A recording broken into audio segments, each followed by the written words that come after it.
गोविन्दं परमानन्दं सद्गुरुं प्रणतोऽस्म्यहम्।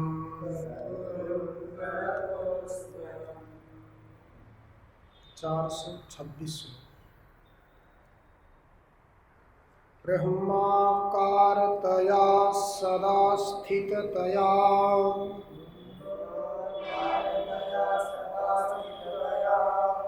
निर्मुक्तबाह्यार्थभिः अन्यावेदितभोग्यभोगकलनो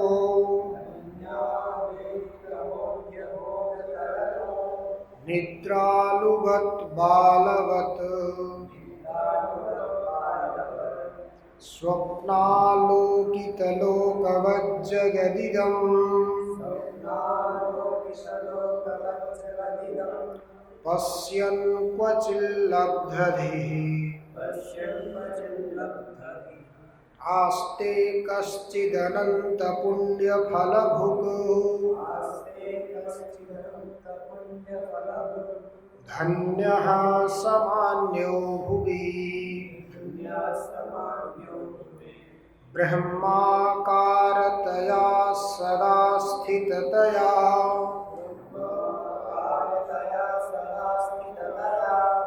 निर्मुक्तबाह्यार्थधिः अन्यावेदितभोग्यभोगकलनो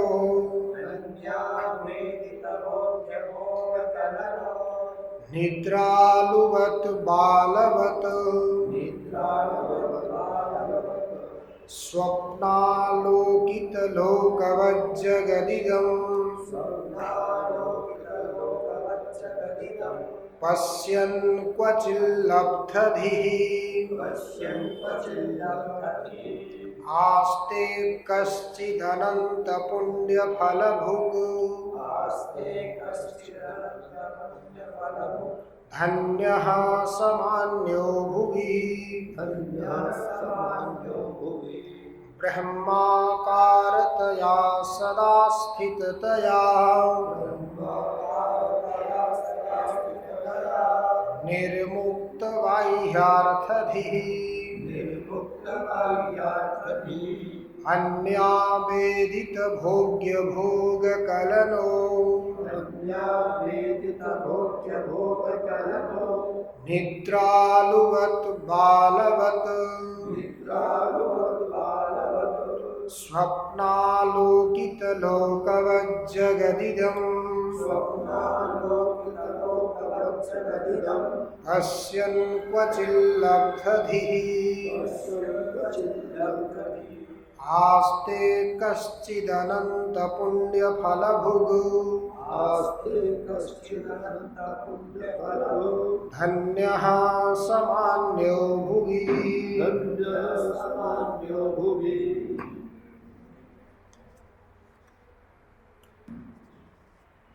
भगवान भाष्यकार आत्मज्ञान के फल का निरूपण करने के बाद जीवन मुक्त के लक्षण का प्रतिपादन कर रहे हैं। कल प्रसंग आया था वैराग्य, बोध और उपरति जब पूर्ण होते हैं तो किस प्रकार हम उन वैराग्यवान, बोधवान और उपरति से युक्त व्यक्ति को समझ सकते हैं।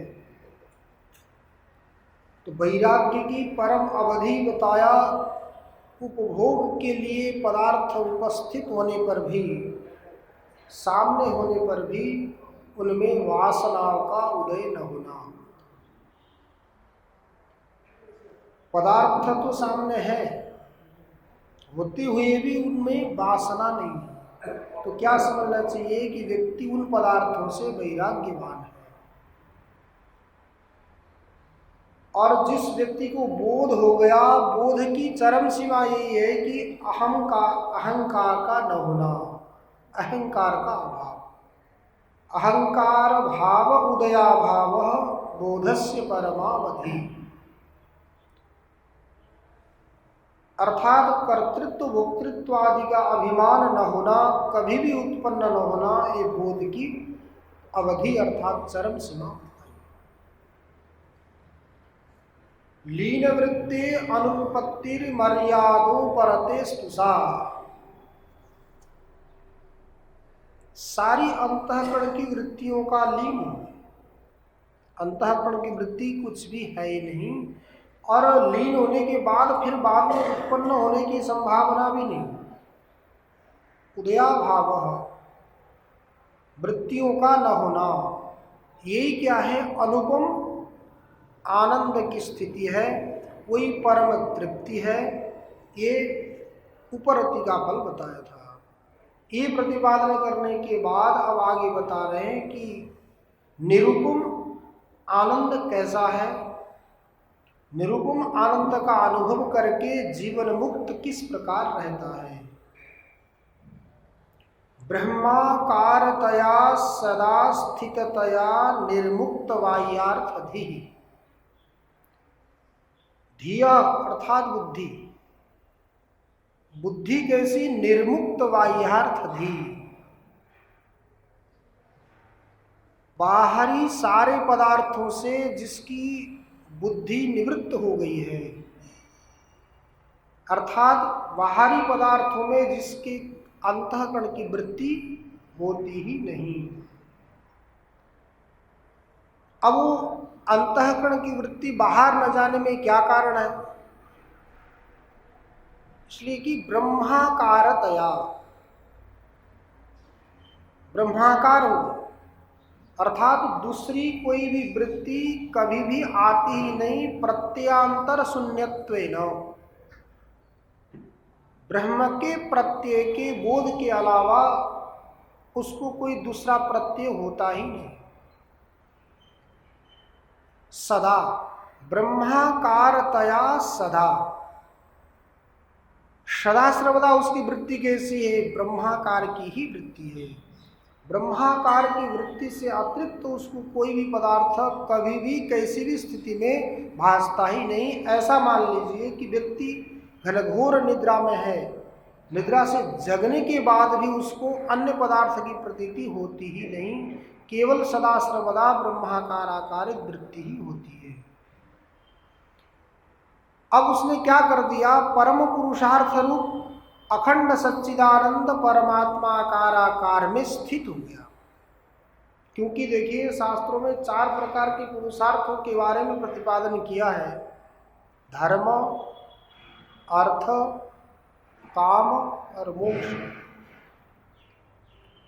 धर्मरूपी पुरुषार्थ भी कैसा है? आगमापाई, क्षणे पुण्य मर्त्यलोकम विशंति। धर्म का फल है पुण्य। पुण्य कर्म के द्वारा मिलने वाला जो सुख, सुख का फल भोग करेंगे तो पुण्य नष्ट होता है, धर्म भी नष्ट होने वाला। अर्थ तो नष्ट होता ही है। परिश्रम करके हमने अर्थ को एकत्र किया, कालांतर में जाकर के वो अर्थ भी किसी पदार्थों का हम उपभोग करते हैं, कोई वस्तु ऐसा खरीद लेते हैं तो अर्थ का भी विनाश हो जाता है।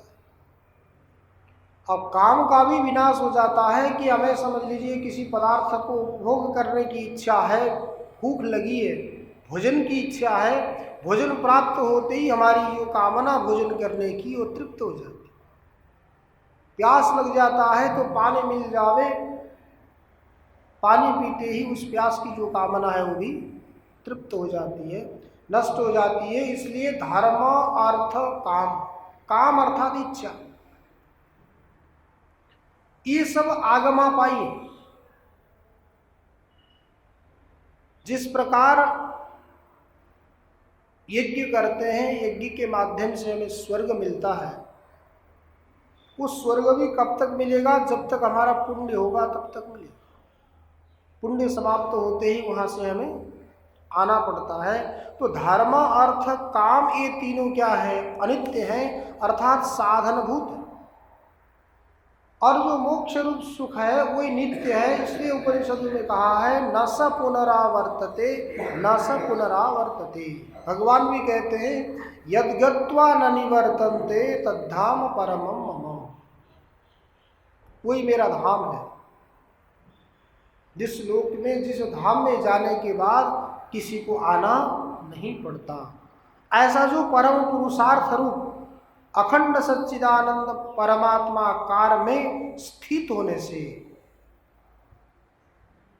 वो जो जीवन मुक्त है, साधक है, वो क्या करता है, सदा सर्वदा ब्रह्माकाराकारित रूप होकर के बना रहता है। इसलिए बाहरी पदार्थों में उसकी कभी भी वृत्ति नहीं होती। तो ब्रह्माकारतया सदा स्थिततया निर्मुक्त बाह्यार्थधि, सारे जितने भी बाहरी पदार्थ हैं उन सब पदार्थों से वो क्या हो जाता है, निर्मुक्त हो जाता है। अर्थात उन पदार्थों को लेकर के उसको कभी भी कोई भी बंधन नहीं होता। स्वयमेव निवृत्त, बाहरी विषयों को प्राप्त करने की वो अपेक्षा करता ही नहीं। बाहरी विषयों को प्राप्त करने की अपेक्षा कौन करता है, जिसको बाहरी पदार्थ को प्राप्त करने की इच्छा है, अर्थात उनसे तृप्ति नहीं हुई, वही बाहरी पदार्थों को प्राप्त करने की अभिलाषा करता है। परंतु ब्रह्माकार में स्थित होने के बाद उस व्यक्ति को बाह्य पदार्थों को प्राप्त करने की अभिलाषा होती ही नहीं। इसलिए निर्मुक्त बाह्यार्थधि, बाहरी वृत्तियों से वो निर्मुक्त। अन्यावेदित भोग्य भोग कलनो निद्रालुवत बालवत। अन्यावेदित, उसको भोजन करने की भी प्रवृत्ति नहीं होती, कुछ पीने के लिए भी उसकी प्रवृत्ति नहीं होती। कोई व्यक्ति बोल दे कि भाई तुम भोजन करो, अन्य आवेदित भोग्य भोग कलनो, अर्थात उसको खाने का भी समझ में नहीं आता कि मुझे खाना चाहिए। इस शरीर की स्थिति के लिए खाना चाहिए, मतलब शरीर का अभिमान उसको है ही नहीं। शरीर के अध्यास से वो क्या हो गया है, मुक्त हो। शरीर का भी उसको अभिमान न होने से क्या करता है, अन्य कोई दूसरे व्यक्ति निवेदन कर देते हैं कि भाई तुमको ये शरीर की स्थिति के निमित्त के लिए अन्न और जल ग्रहण करना पड़ेगा, तभी जाकर के वो क्या करता है, अन्न और जल को ग्रहण करता है।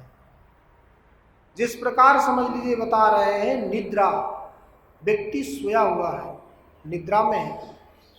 जैसे कोई काम करते हैं अथवा कहीं यात्रा कर करके आते हैं तो थक जाते हैं, तो थका हुआ व्यक्ति क्या करता है, उसको न खाने की इच्छा होती है न पीने की इच्छा होती है, व्यक्ति सो जाता है। सो गया तो निद्रा में है। परंतु जगे हुए व्यक्ति को मालूम है कि ये भूखा है, इसलिए जगे हुए व्यक्ति क्या करते हैं, भोजन तैयार करके उसको उठाते हैं, उठा करके उसको भोजन निवेदन करते हैं, भोजन देते हैं, वो भोजन करता भी है, परंतु उसको मैं भोजन कर रहा हूं ये पता ही नहीं होता। निद्रा में जगा तो दिया लोगों ने, जबरदस्ती जगा करके उसको खिला भी रहे हैं, समझा खाओ अथवा बोल रहे हैं, वो भी भले हाथ से लेकर के खा भी रहा हो तो भी उसको मैं खा रहा हूँ इस प्रकार का अभिमान नहीं होता।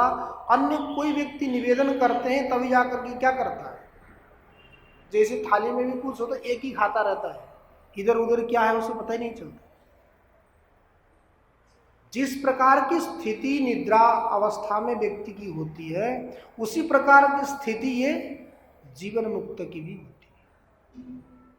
तो जीवन मुक्त को भी ये अभिमान नहीं रहता कि मैं भोजन कर रहा हूं, स्वादिष्ट है या नहीं है, कैसा बना हुआ है, उसको कोई अता पता नहीं होता। और दूसरा बताते हैं बालवत,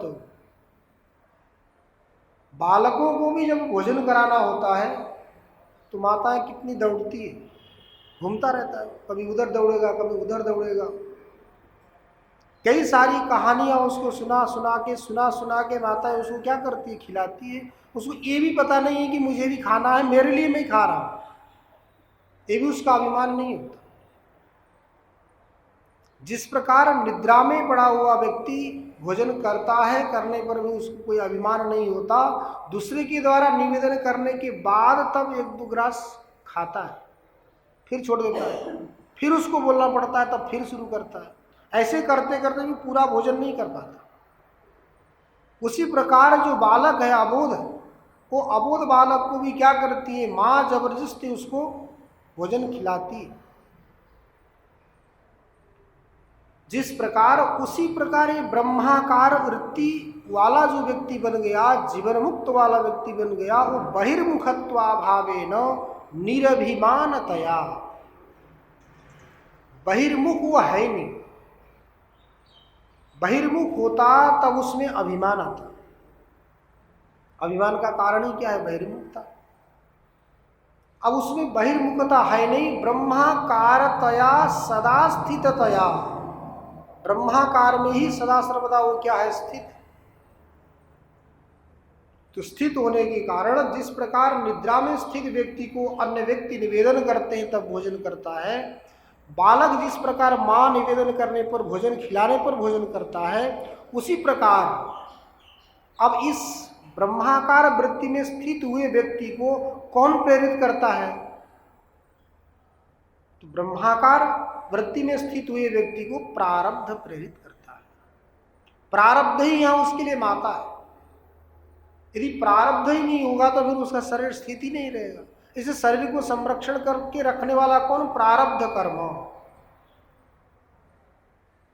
उस परम सुख में होता हुआ भी शरीर के स्थिति के निमित्त के लिए कारण क्या है, केवल प्रारब्ध। इसलिए कहा है प्रारब्धम पुष्यति वपुः, वो तो शरीर को पुष्ट करने के लिए प्रयास करता ही नहीं, प्रयास न करते हुए उसकी शरीर की स्थिति बनी रहती है।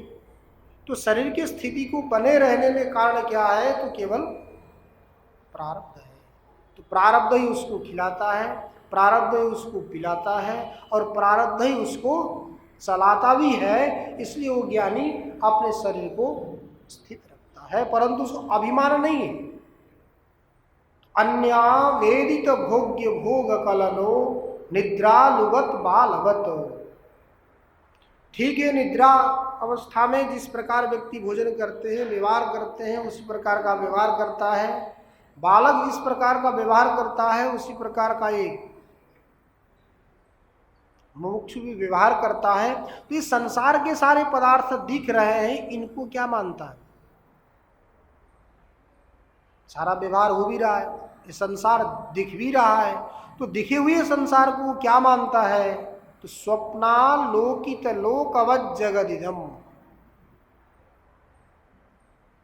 स्वप्न में जिस प्रकार हमें लोकांतर दिखते हैं, अनेक प्रकार के पदार्थ दिखते हैं,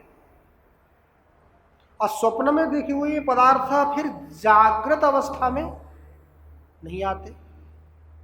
वो स्वाप्निक पदार्थ कब तक हैं, जब तक हम स्वप्न में हैं तब तक। अर्थात समझ लीजिए, स्वप्न में जो जीव स्वप्न दिखता है वही जीव उन पदार्थों को उत्पन्न करता है, उसकी अपनी सृष्टि है, दूसरे को नहीं दिखते। श्रुतियों में कहा है रथान रथयोगान पथः सृजते। स्वप्नावस्था में समझ लीजिए रथ में बैठ करके जा रहा है व्यक्ति, रथ को भी उसने बनाया, और रथ चलने के लिए मार्ग भी उसने बनाया, उस रथ को खींचने के लिए घोड़े भी उसने बनाए, और स्वयं भी बन गया, स्वयं भी बन करके उस रथ में बैठ करके जा रहा। यदि नहीं बना होता वो तो बिस्तर में पड़ा है, परंतु उसने स्वप्न क्या देखा, कहीं वो यात्रा कर रहा है रथ में बैठ करके। तो रथ की भी सृष्टि करता है, रथ चलने के लिए मार्ग की भी सृष्टि करता है, घोड़ों को भी बनाता है, स्वयं को भी बना करके वो क्या करता है, कार्य करता रहता है। जिस प्रकार की वो स्वप्न की सृष्टि है। देखिए, स्वप्न में इतना छोटा सा शरीर, इस छोटे शरीर में इतने बड़े बड़े नदी, पहाड़, झरनाएं, जो भी हम दृश्य देखते हैं वो सारे कहाँ हैं, मन में ही समझ लीजिए, अथवा हमारे शरीर के अंदर ही तो ये दिखते हैं, बाहर तो कोई पदार्थ है नहीं उस समय।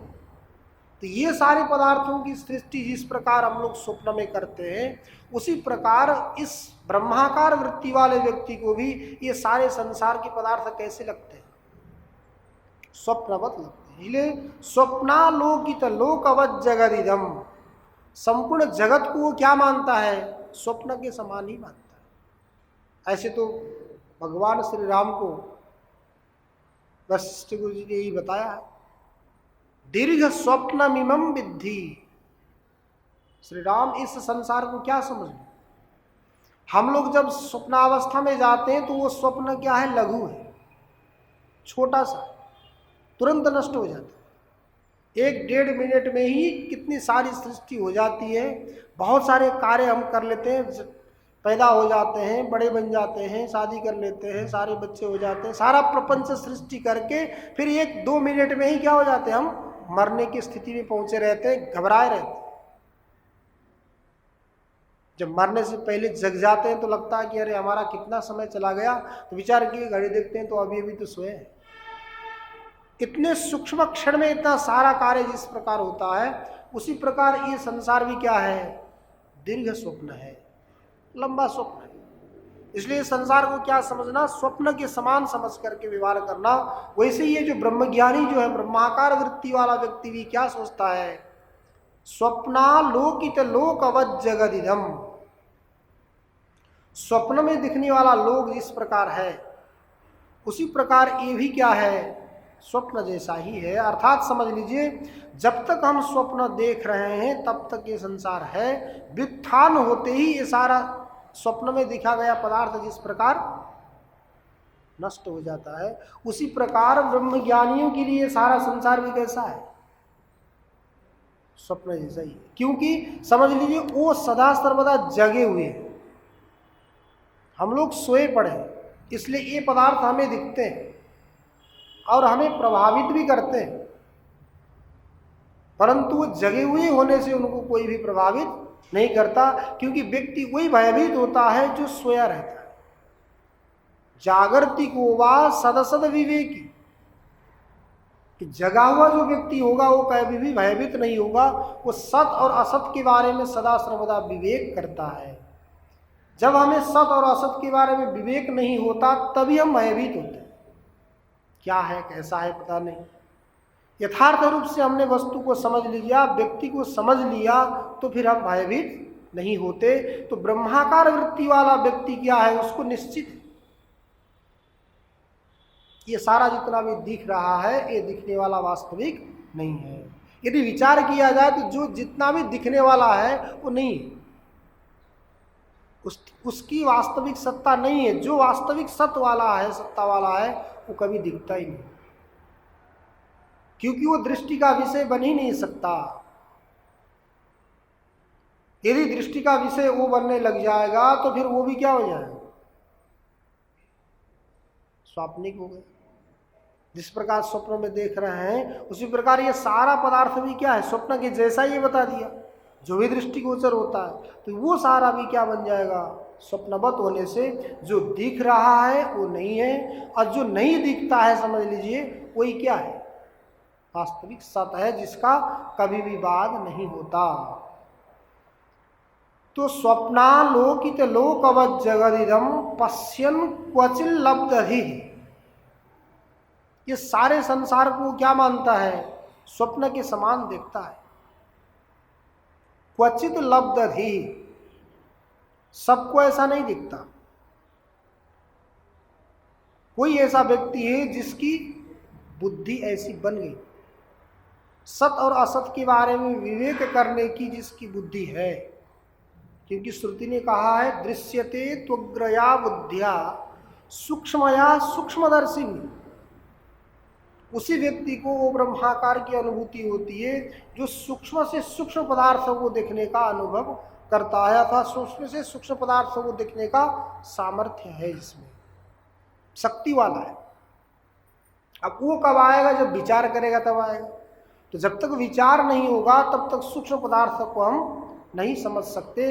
इसलिए क्या करना? किमौ सधम तस्य विचार एवं। ये संसार रूपी रोग के विनाश करने की औषधि कौन है? तो बोलते हैं उस परम तत्व का विचार। जब तक उस परम तत्व के बारे में विचार नहीं करेंगे तब तक ये रोग बना ही रहे।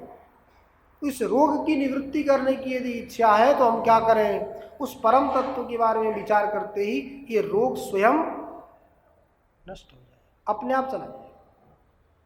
क्योंकि दो ही प्रकार की वृत्ति समझ लीजिए, या तो विषयाकार वृत्ति या तो ब्रह्माकार वृत्ति। जब विषयाकार वृत्ति बनेगी तो ब्रह्माकार वृत्ति नहीं बन सकती, अब ब्रह्माकार वृत्ति बनेगी तो विषयाकार वृत्ति नहीं बन सकती। तो ब्रह्माकार वृत्ति बनते ही विषयाकार वृत्ति निवृत्त हो गई तो ये रोग क्या हो गया, नष्ट हो गया।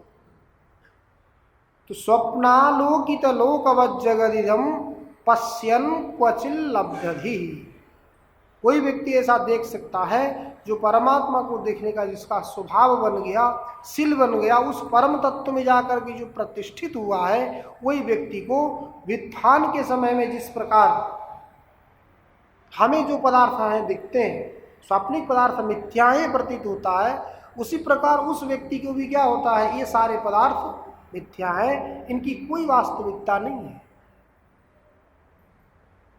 जिस प्रकार जागृत के पदार्थ स्वप्न में मिथ्या है, वैसे ही स्वप्न के पदार्थ भी क्या है, जागृत में मिथ्या है। दोनों में तुलनता है, समानता है। यदि जागृत के पदार्थ वास्तविक सत्य होते तो हमें स्वप्न में काम आते। स्वप्न अवस्था में जागृत के पदार्थ हमारे काम में नहीं आते हैं, जिस प्रकार उसी प्रकार स्वप्न के पदार्थ भी जागृत में काम नहीं आते। तो जैसे स्वप्न के मिथ्या वैसे जागृत के मिथ्या। इस प्रकार विचार करके वो व्यक्ति क्या करता है, स्वप्नालोकित लोकवज्जगदिदं पश्यन् क्वचिल लब्धधि। उस परम तत्व में प्रतिष्ठित हुआ व्यक्ति इस प्रकार संपूर्ण लोक को मिथ्यात्वेन रूपेण अनुभव करता है। आस्ते कश्चिदनंत पुण्य फलभुग धन्य सामान्यो भुवि। इस प्रकार से वो संसार में रहता है कैसा, तो अनंत पुण्य फलभुग, कई जन्मों के पुण्य के प्रभाव का वो भोग कर रहा है।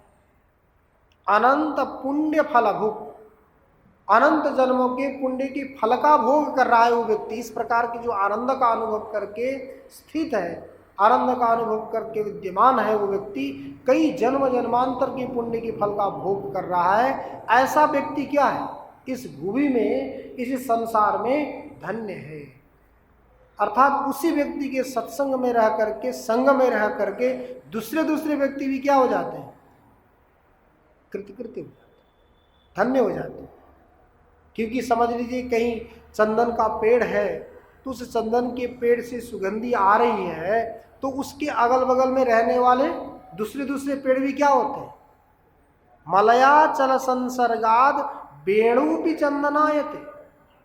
मलयाचल के संसर्ग में जाकर के वेणु अर्थात बांस भी चंदन की तरह महकने लगता है। तो बांस चंदन की तरह महकने लगता है चंदन के सत्संग से। तो इस प्रकार का जो ब्रह्मज्ञानी होगा, निरुपम आनंद का अनुभव करने वाला व्यक्ति होगा, उसके साथ रहने वाला व्यक्ति भी क्या बनेगा, उसी प्रकार के आनंद में मस्त रहेगा। इसलिए इस भूमि में ऐसा व्यक्ति क्या है, धन्य है। अन्यत्र तो कहते हैं कुलम पवित्रम जननी कृतार्थ वसुंधरा पुण्यवती च तेन अपार संबित सुख सागरेस्मिन् लीनम परे ब्रह्मणि यस्य चेतः। यस्य चेतः परे ब्रह्मणि लीनम, जिसका चित्त, जिसका मन उस परम ब्रह्म में जाकर के लीन हो गया है, ऐसा जो व्यक्ति, उस व्यक्ति को पा करके कुलम पवित्रम, उसका कुल पवित्र हो जाता है। ऐसा कहते हैं कुल में भी समझ लीजिए 21 पीढ़ी का उद्धार कर देता है, सारे कुल का उद्धार करता है, ऐसा जो ब्रह्मज्ञान। कुलम पवित्रम जननी कृतार्थ, उसकी जननी माँ भी क्या है, कृतार्थ हो गई है। धरा भी कृतार्थ हो जाती है। विश्वम्भरा पुण्यवती च तेन, ये जो पृथ्वी है ना, वो भी उसी व्यक्ति के पुण्य से पुण्यवती हो जाती है। इसलिए कहा ना, साधु लोग जहाँ भ्रमण करते हैं, जहाँ जाते हैं, उनके चरण रज जहाँ पड़ते हैं वो तीर्थ बन जाता है। तीर्थभूता ही साधव। ऐसे जो ब्रह्मज्ञानी होंगे वो जहाँ रहते हैं वही तीर्थ। ऐसे ब्रह्मज्ञानी जो बोलते हैं वही शास्त्र है। वो शास्त्र पढ़ के नहीं बोलते, उनके द्वारा जो वाणी निकलती है वही स्वयं शास्त्र बन जाती है। तो कुलम पवित्रम जननी कृतार्था विश्वंभरा पुण्यवती च तेन अपार संबित सुख सागरेस्मिन्। अपार संबित ज्ञान रूपी सुख सागर में वो क्या हुआ है? लीन। अब अपार कह दिया, कोई पार ही नहीं, उसके कोई इयत्ता है ही नहीं, कोई उपमा दी नहीं जा सकती। ऐसे जो संबित है, सुष्टुवित ज्ञान सुख सागर इसमिन्, सुख रूपी सागर में जो क्या हो गया है? लीन हो गया। ऐसे व्यक्ति लीनम परे ब्रह्मण यस्य चेतः, जिसका चित्त ऐसे पर ब्रह्म में जाकर के लीन हो गया है, ऐसे व्यक्ति के साथ संग में रहने से दूसरे व्यक्तियों को भी क्या हो जाते हैं? उसके पुण्य का थोड़ा थोड़ा फल आ जाता है। ये है ब्रह्मज्ञानी के लक्षण। इस प्रकार से जो स्थित होकर के रहता है वही क्या है? जीवन मुक्त, जीते जी मुक्त है। जीवित होते हुए भी हम लोगों के जैसे व्यवहार करते हुए भी हमें ऐसा लगता है, परंतु उस व्यक्ति को वो व्यवहार कोई भी प्रभावित नहीं करता। यह है जीवन मुक्त। ओम